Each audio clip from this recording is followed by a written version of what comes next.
Hello, everyone. This is significant. After 3 years of full-scale war in Ukraine, Europe announces plan to ban all Russian gas imports. While it would have been nice if they have done it sooner, if they started working on it back in March of 2014 when Crimea got annexed, you know what? I'll take it.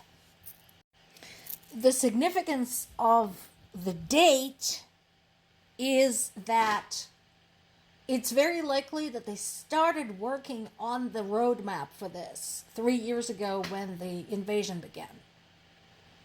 Because unlike in this country, in order to pull off something really complicated like that, you need to get together some knowledgeable people, do your research, do your homework, and figure out how you're going to pull it off. So now they know how they're going to do it.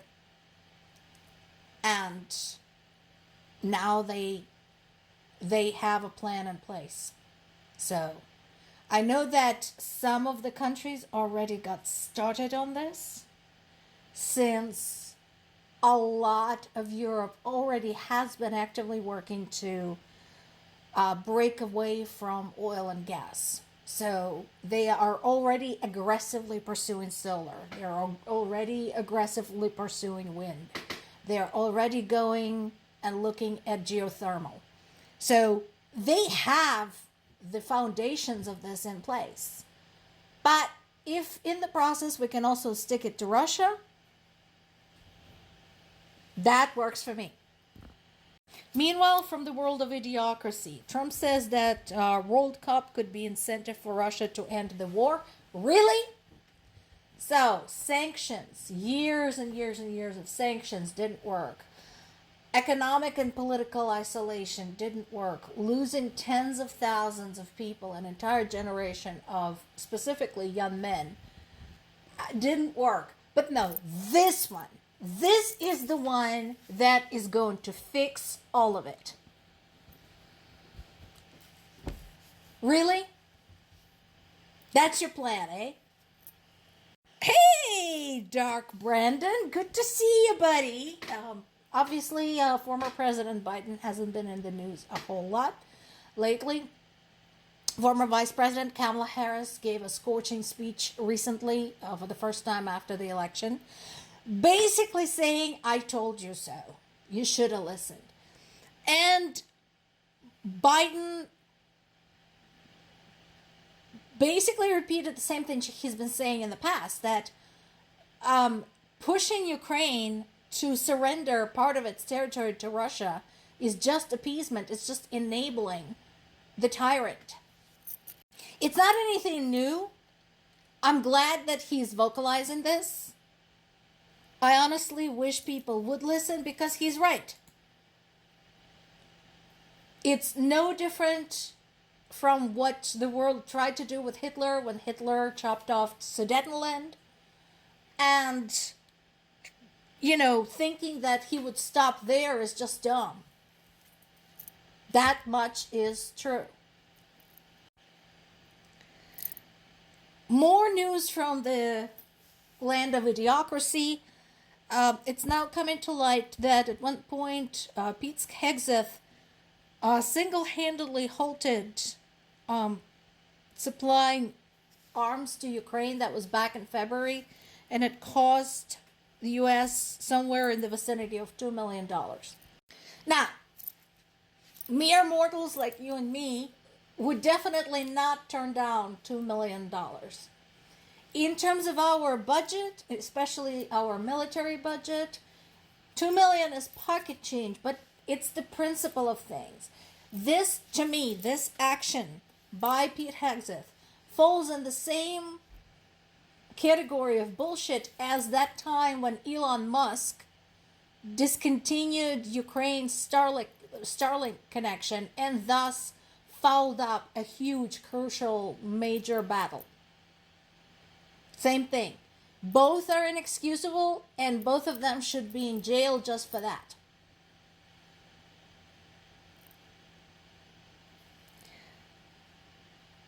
Meanwhile, Russian drones continue to attack Kyiv. Again, this was all civilian targets, apartment buildings, businesses, etc., with debris causing damage and injuries to people. And Ukraine responded in kind, sending drones to Moscow. And again, we talked about this yesterday. Yeah, Moscow is well protected. They're probably going to shoot them down. But it's important to show that, you know what, you're going to shell our capital, we can get to yours. Meanwhile, we have more wounded. We had another attack in Sumy. Most of the wounded were children. Again, what's their excuse there? And Zelensky continues to emphasize the importance of air defense systems. We really need help there. It's not just having the weapon. It's also having something to load into the weapon. That is the expensive part. And there have been papers and articles written over the last months, possibly even over the past year, analyzing how much Ukraine is using up. So we're talking about drones, we're talking about shells, we're talking about missiles. How much are we using up just for air defense? And it is a tremendous amount. We're talking about orders of magnitude greater than used in the past in any other military conflict. Moreover, some of the methods of defense didn't exist in any other military conflict before. So this whole thing, the air defense of Ukraine, is a huge war in progress and work in progress at the same time. They're basically assembling this as they're flying it. So that's why it is important. Now, things that we all need to be keeping an eye on for both practical and political reasons. Number one, Zaporizhzhya nuclear power plant. So Russia wants to restart it. That is a problem. I mentioned Zaporizhzhya nuclear power plant in the past many times. It has been a subject of concern for anyone knowledgeable and anybody with any kind of common sense. A lot of us brought up Chernobyl. So, while it is true that after Chernobyl happened, Zaporizhzhya nuclear power plant was completely revamped with the safeguards and new maintenance and safety procedures specifically designed to prevent that kind of catastrophe. That bit is true. But let's not forget, it has been under Russian control for the last 3 years. And there has been very little information that we were able to obtain about what the Russians are doing there. So the concern that Ukrainian specialists are offering is, guys, we don't know how well all of the safety measures, safety mechanisms, and all of the procedures and stuff have been observed and maintained over the last 3 years. We cannot guarantee that all that stuff is still in place and working. And this is the biggest nuclear power plant in Europe. So if that thing goes, it's gonna be a problem. And again, let's not forget Chernobyl. Fallout doesn't care about political borders. It's gonna go with the wind. Another headline I want everybody to keep an eye on is this one. Russian soldiers executed 3 unarmed Ukrainian POWs in Donetsk region.